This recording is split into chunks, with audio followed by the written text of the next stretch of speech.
ہزاروں سال پرانی تاریخ، ثقافت اور روایات رکھنے والے ایران نے اسرائیل کا غرور خاک میں ملا دیا ہے۔ ایرانی قوم مختلف ادوار میں بڑی بڑی طاقتوں کا ہمت سے مقابلہ کرتی رہی ہے۔ ماضی بعید میں ایران ایک طویل جنگ صدام حسین رجیم کے خلاف بھی لڑ چکا ہے۔ قدیم فارس ہو یا آج کا ایران، اپنے دامن میں شجاعت اور عزم کی زبردست داستانیں رکھتا ہے۔ یونانی حملہ آور ہوں یا منگول، ایرانیوں نے ثابت قدمی سے سب کا ڈٹ کر مقابلہ کیا اور فتح اپنے نام کی۔ سائرس اعظم، دارا اعظم اور اردشیر جیسے حکمرانوں نے فارس میں مضبوط اور وسیع حکومتیں قائم کی۔ قدرتی ذخائر سے مالا مال ایران دنیا کا تیل پیدا کرنے والا نواں اور تیسرا قدرتی گیس پیدا کرنے والا ملک ہے۔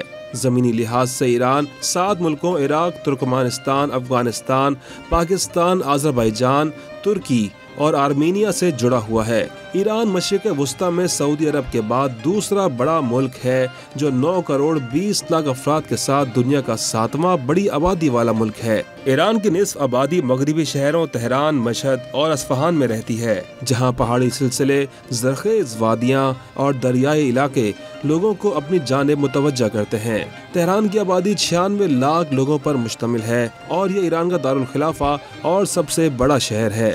6000 سال پرانا شہر تہران الروز پہاڑوں کے نیچے واقع ہے۔ ایران کا دوسرا بڑا شہر مشہد شمالی مشرق میں واقع ہے، جس کی آبادی 34 لاکھ ہے اور جو 1200 سال پرانا شہر ہے۔ مذہب اور ثقافت کے مرکز مشہد میں امام رضا علیہ السلام کا روضہ ہے، جہاں ہر سال لاکھوں زائرین آتے ہیں اور زیارت سے مستفید ہوتے ہیں۔ اصفہان کی آبادی 23 لاکھ ہے اور یہ ایران کا تیسرا بڑا شہر ہے، جو 2500 سال قدیم ہے۔